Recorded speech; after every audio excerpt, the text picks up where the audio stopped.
जैसा कि आज किसान यूनियन संयुक्त मोर्चा की जो बैठक थी, किन पहलुओं पर चर्चा हुई और इस चर्चा का मकसद क्या था?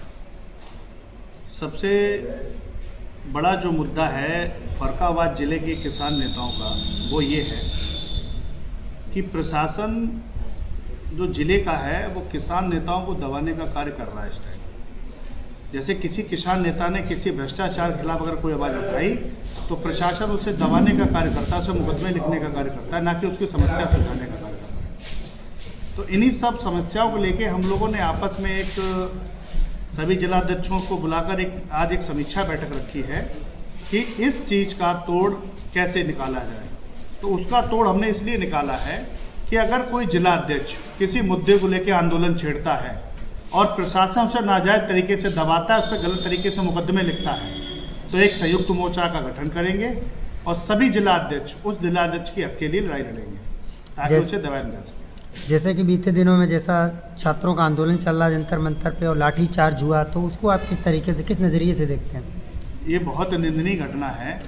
छात्रों ने अपनी आवाज़ उठाई है। बहुत से छात्र ऐसे हैं जिनके माँ बाप मजदूरी करके पढ़ाई करवा रहे हैं बाहर बच्चों को, और पेपर लीक हो जाता है। एक पेपर लीक हो जाए, दो हो जाए, जो भी भर्ती की प्रक्रिया निकलती है किसी जॉब या नौकरी की, उसके सारे पेपर लीक हो रहे हैं। तो कहीं न कहीं एक षड्यंत्र है गवर्नमेंट का कि पेपर लीक करवा के परीक्षा को रद्द किया जाता है ताकि उन्हें नौकरी या किसी और चीज़ की जो सेवाएं उन्होंने जनता के लिए निकाली वो मांगने का मौका ही ना मिले।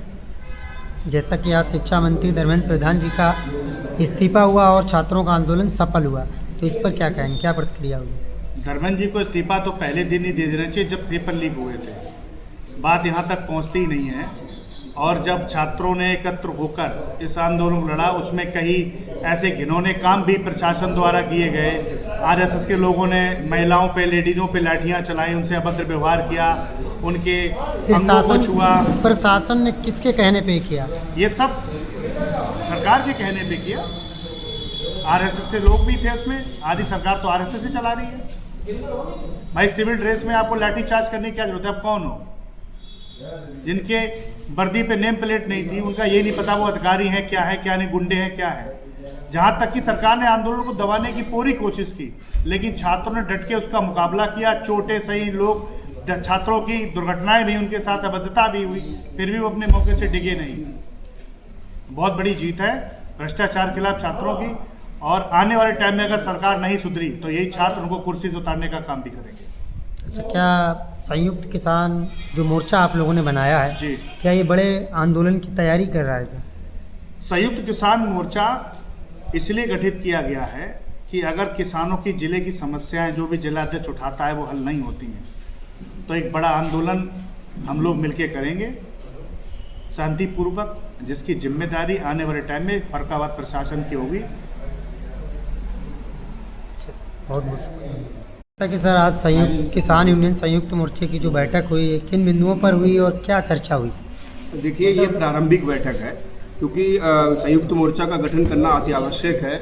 जिस तरीके से प्रशासन की कार्यशैली है, झूठे मुकदमे लिखाना, लोगों के यहाँ दबिश देना, नाजायज़ तरीके से गिरफ्तारी करना, इन सब चीज़ों के लिए हम लोग किसान हैं और चाहते हैं एक ही मंच पर आकर के प्रशासन की गलत नीतियों का विरोध करें और किसानों के न्याय और अधिकार के लिए लड़ें। तो इसलिए इस संयुक्त मोर्चा की आवश्यकता है, जिसकी पहल हो चुकी है। और ये पहल हमारे भाई कुलदीप यादव जी की तरफ से हुई है, जिसमें हमारे सभी लोग आए हुए हैं। हमारे बड़े भाई साहब भी आए हैं, सत्यवान जी। तो इस प्रकार से लगभग 8 से 10 जिलाध्यक्ष भी हैं। मैं तो प्रदेश अध्यक्ष हूँ भारतीय किसान अखंड प्रदेश का। तो मैं चाहता हूँ कि इसका संगठन का गठन हो और लोगों की लड़ाई लड़े। क्या ये बड़े आंदोलन की तैयारी माना जाएगी? हाँ बिल्कुल, क्योंकि कब तक किसान सहेगा? क्या किसान मार खाने के लिए, झूठे मुकदमे झेलने के लिए है क्या? अगर किसान शांतिप्रिय तरीके से अपनी बात रख रहा है, अपने अधिकारियों के लिए लड़ रहा है, उसे अगर दबाया जाएगा, उसकी आवाज़ को कमज़ोर किया जाएगा, तो निश्चित रूप से बड़ा आंदोलन होगा और जिसकी जिम्मेदारी शासन प्रशासन की होगी। छात्रों का आंदोलन जैसा कि जंतर मंतर पर चल रहा था और आज उस आंदोलन के चलते धर्मेंद्र प्रधान जी ने इस्तीफा दे दिया, उस पर क्या कहेंगे? ये बड़ी जीत है युवाओं की। और वहाँ जो लाठीचार्ज हुआ, वहाँ जो निंदनीय कृत्य हुए, उसकी हम घोर निंदा करते हैं। उसके बाद में भी बहादुरी के साथ छात्र डटे रहे और वहाँ पर जो भी चीज़ें हुई ये आपसे किसी से छुपी नहीं है, लेकिन अंततः उनकी जीत हुई। इसके लिए वो लोग बधाई के पात्र हैं और सरकार को बैक फुट पे आना पड़ा। लेकिन मैं इतना ही कहना चाहूँगा सरकार से कि ऐसी नौबती क्यों आने देते हो कि बाद में आपको झुकना भी पड़ता है और आप क्रूरता भी करते हो। तो पहले ही मांग मान लेते तो आज ये नौबत नहीं है। शुक्रिया। जैसा कि आज किसान यूनियन संयुक्त मोर्चा की आज बैठक थी, किन बिंदुओं पर चर्चा हुई और किस को लेकर ये बैठक हुई? आज भारतीय किसान यूनियन संयुक्त मोर्चा की बैठक हुई है।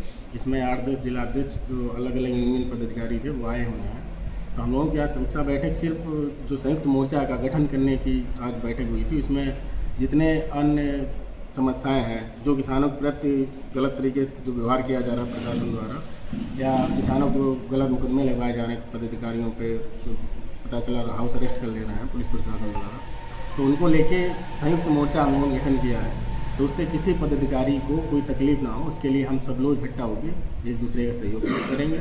इस विषय पे आज समीक्षा बैठक की गई। ठीक।